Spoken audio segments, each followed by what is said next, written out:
The college basketball experience preseason coaches tour edition for the Vanderbilt Commodores head coach Mark Byington on the Sports Gambling Podcast Network is brought to you by Underdog Fantasy. Use that promo code TCESGPN to get a 50% deposit up to $1,000. That is the Underdog Fantasy promo code TCESGPN. And we're also brought to you by Rhythm. Get your 7-day free trial today by going over to sportsgamblingpodcast.com/rhythm. That is the sportsgamblingpodcast.com/RITHMM today.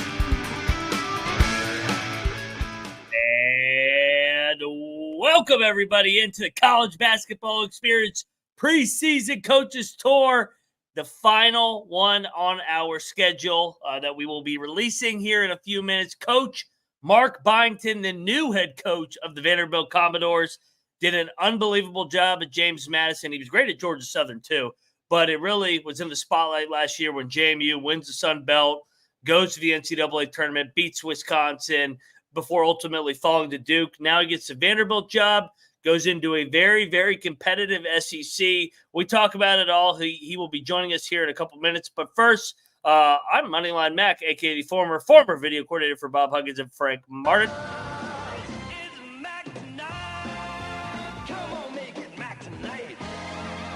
Cheers, everybody. We have made it 3 nights, or we'll be having games less than 72 hours away. Monday night, November the 4th, it is finally here. And make sure you do your part and get on over there. Leave a 5-star over here at the College Basketball Experience. Really helps on Apple, Spotify, YouTube. We just hit 12,000 subscribers before we enter opening night. That was a goal of ours. Now we moved to 13, then 14, 15, on and on and on until we get to 1 million, until I can lose track. But, hey, you got to hit 12 before you can get to 13. So thank you, the listener, for getting us there. Now get on over there. Leave a 5-star at Apple, Spotify.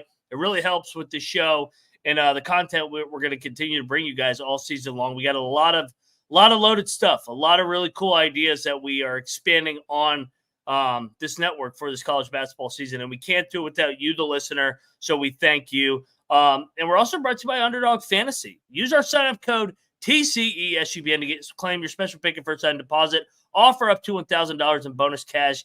Underdog Fantasy promo code TCESGPN. And we're going to be putting an Underdog entry out every single night on our pregame show that we've been teasing you about. So, like I said, make sure you got all your notifications turned on for college basketball season. We got you covered here every single day. No off days, not even Christmas, no Thanksgiving. Every single night on this network, we will be breaking down games, talking storylines, bracketology. Noah and I, in a little bit here, giving out our Final Four national championship picks all year long. So make sure you turned on your notifications today. All right, let's get into it. The head coach of the Vanderbilt Commodores, the new head coach of the Vanderbilt Commodores, Coach Mark Byington. And we continue our preseason coaches tour on the college basketball experience with the new head coach of the Vanderbilt Commodores, Coach Mark Byington. Coach, how are you doing? Yeah, I'm good, Ron. Hey, we're almost here now. Basketball season's almost here, so I know it's a lot of excited and nervous people out there. Absolutely. I appreciate you making the time. I know you got practice here in about 30 minutes. Just fill everybody in on the last couple months since you took the job after a great year at JMU in March Madness. Yeah, that'll take a while. It was a crazy year in a lot of good ways, and just had a special team at James Madison, and it started that way and it finished that way. Just a great group, and it was a pleasure coaching them, and it captivated a great 4 years for me at James Madison. Won the regular season championship the first year and went through league changes and a lot of things. And to be able to have that program at that point was satisfying for me, and then also my staff and players. And and then it's off to a new challenge. And Vanderbilt is prestigious academics, best basketball, or really it's arguably the best conference in any sport. You pick the sport's the best sport, and so it was a chance for me to go against the best teams, best coaches, and it was something that at a time of my career really fit. Absolutely. And I can't wait for you to get Vanderbilt back going. We've seen great teams over the years. Coach Stallings had it going, 10, 15 years ago. So looking forward to seeing you get that thing going. But I want to rewind, go a little bit back on memory lane. You had multiple – you played at Wilmington. Then you had stops at Charleston, Virginia, and then Charleston again. I know Coach Crimmins is one of your big mentors, but just talk about the different stops before becoming a head coach. Well, I mean, it's not a straight line, and you try to give somebody experience that wants to do this, and really you just got to be resilient. You're going to get knocked down. You're not going to get everything you want, and you really got to kind of create your own path. And one of the things, I was fortunate to have good mentors like Bobby Crimmins, who you mentioned, and then you got to take jobs sometimes that aren't in a position, that you want them to be, or you see them going to be in, and you got to create it, and you got to make it. I went to Georgia Southern and had 7 straight losing seasons, and people said, look, that's just a football school. They don't care. And first thing you had to do, you had to make them care, and you had to be good enough to win and make people care about basketball there. And then James Madison, similar, just losing seasons and just kind of getting in there. But the path I've been on has been great experiences, great memories, challenging. But at the same time, I look back on everything I went through, even in the tough times, kind of as a positive for me. Went through, hard times, everything else. So to me, it built me to where I am. And I think it makes me better every time I go do something like that.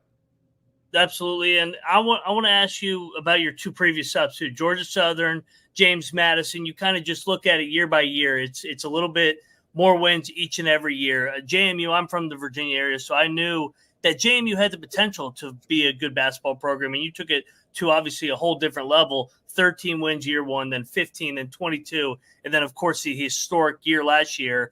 What do you guys value on a day-to-day basis in your programs that allows you guys to build each and every year?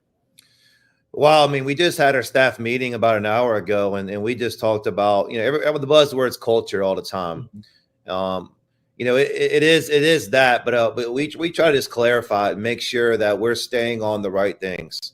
And sometimes, you can jump too far ahead and worry about, just wins. You're just thinking about, just the wins, but you don't think about how you got to get there. And sometimes you're doing the right thing to get there, but the wins don't take place yet. And it's just understanding the process of being successful, of being in a program. And we're there right now at Vanderbilt of trying to build that and trying to make sure that's instilled in us. And those 2 previous places you mentioned, they weren't there right away, but you can kind of see, year after year of just the overall program of the players, the staff, the support staff, of everybody kind of growing and getting stronger as we kept going along.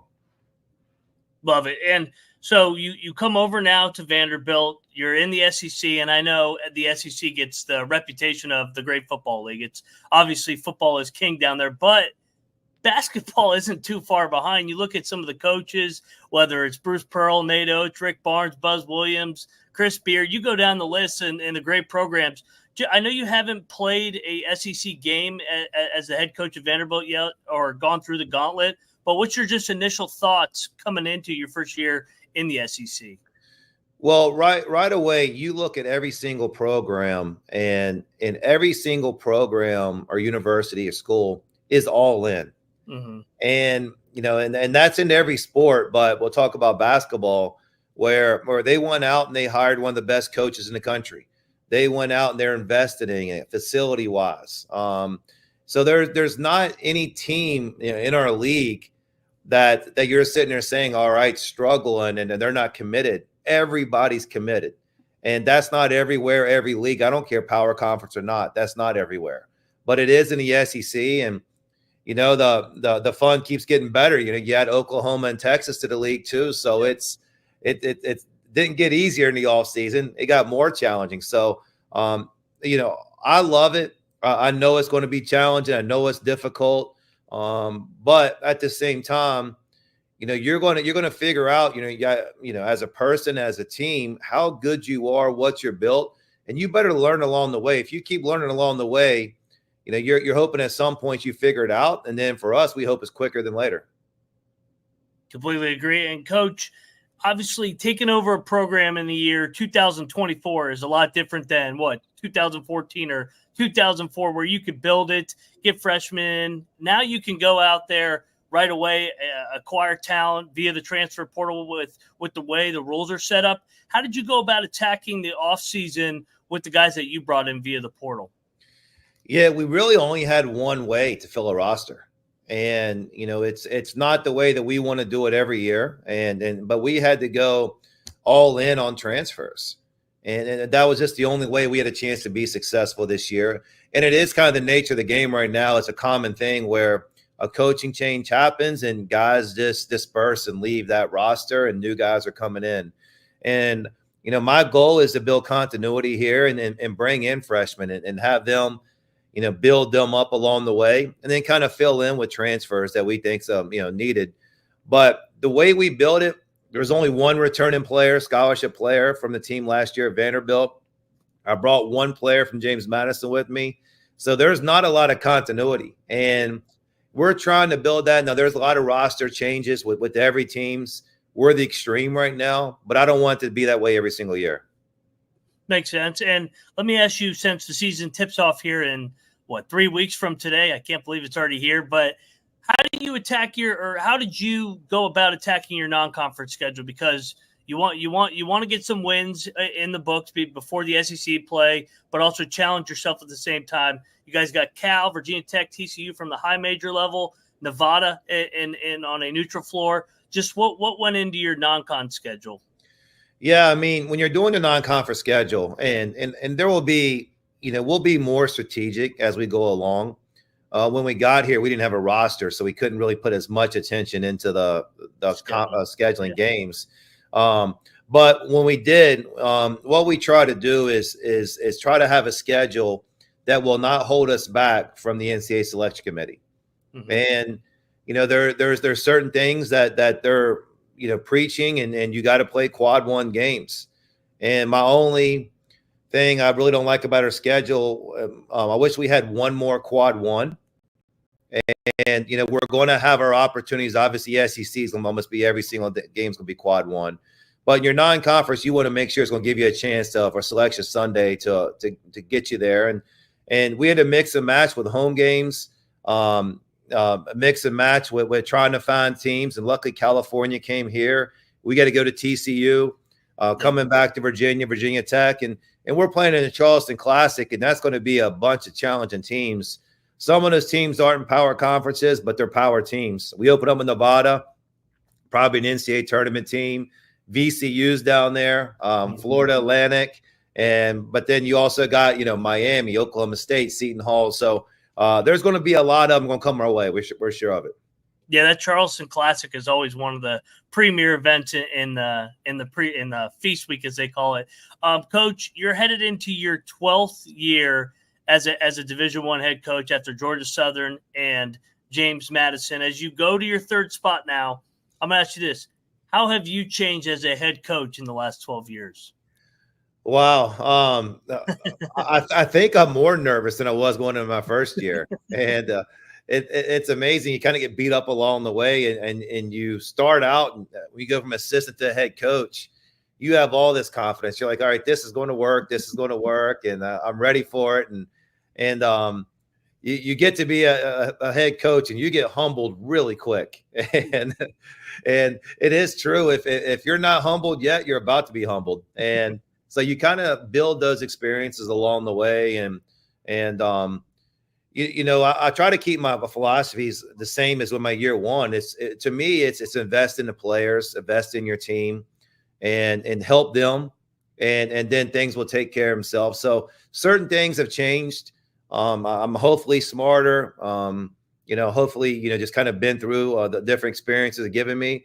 But at the same time, I do kind of miss that innocence and that kind of naiveness of that year one, year one, year two, where you're just sitting there and everything's wide open to you. Life can knock you in the face here a little bit if not, and so we along the way I've had those, and you get knocked down, you get back up, and that's been part of it. And it's going to keep being part of it.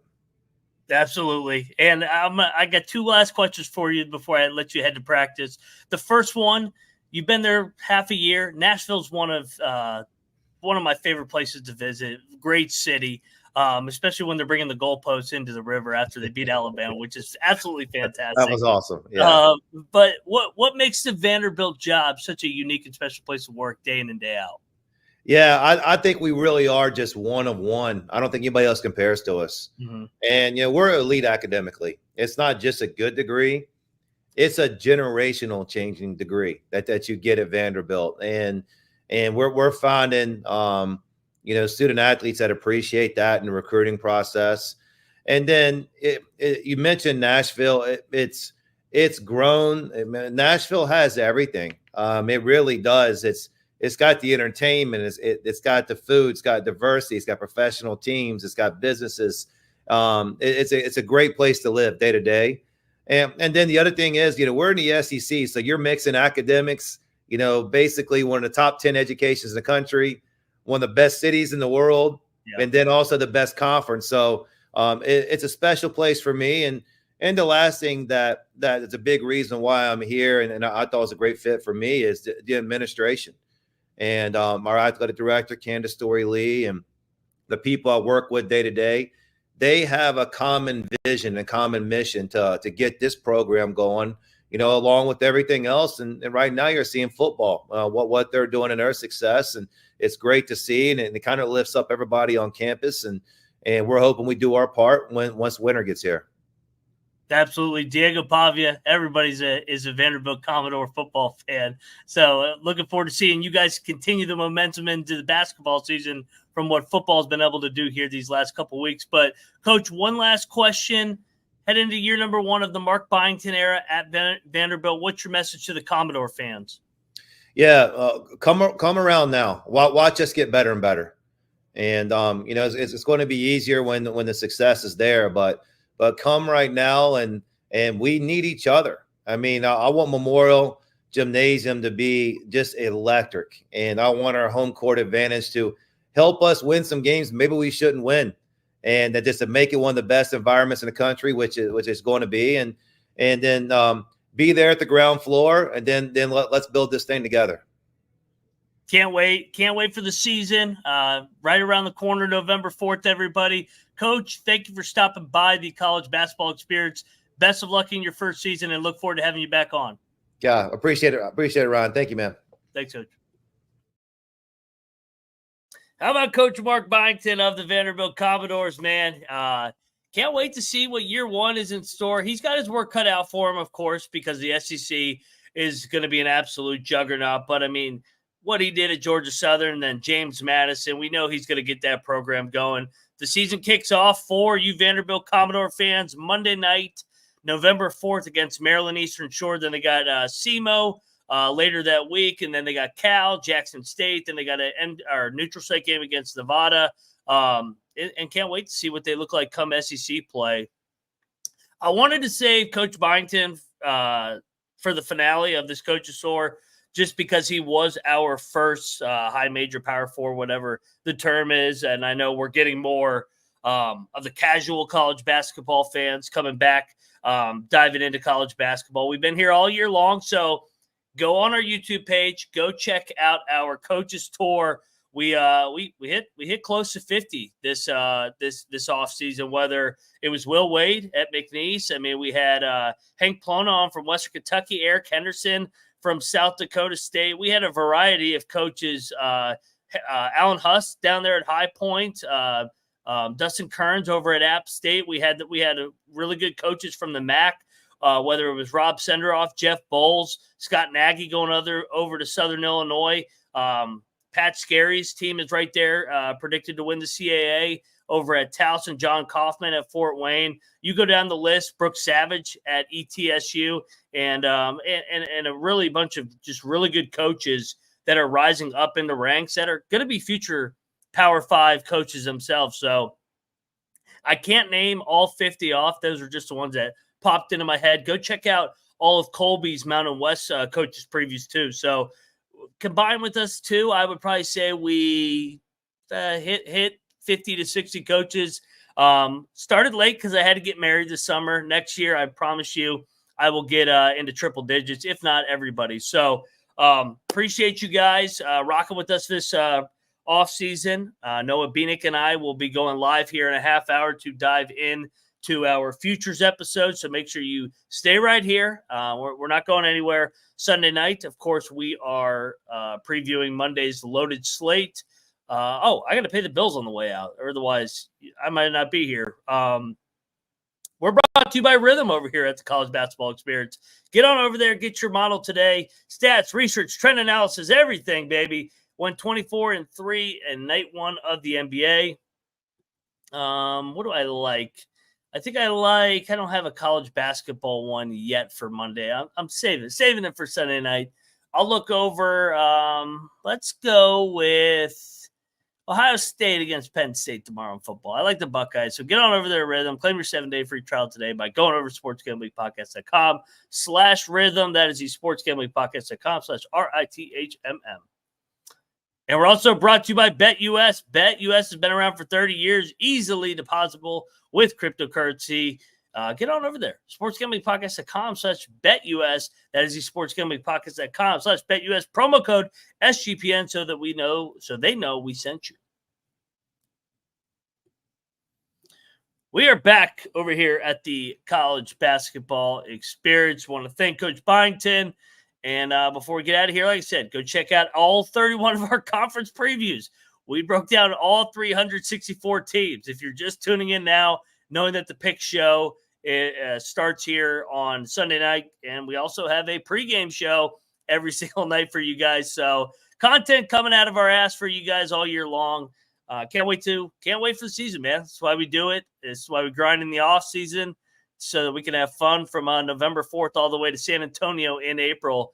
Can't wait, man. Just can't wait. I'm giddy. I've been excited and jacked up all day knowing that we're getting closer and closer, and it's going to be a hell of a year. So go check out all our coaches tour interviews. Go check out the College Football Experience, the FCS Experience, the main Sports Gambling Podcast Network, the Big 12 Experience, Ryan and Russ Show. Everything is out there for you guys. We've been cranking out content since some of you left us there in April after the Final Four.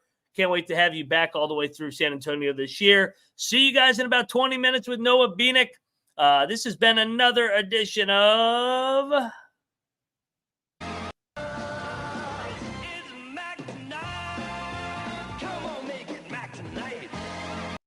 Mac Tonight, signing off over here for the Coaches Tour 24-25 preseason previews.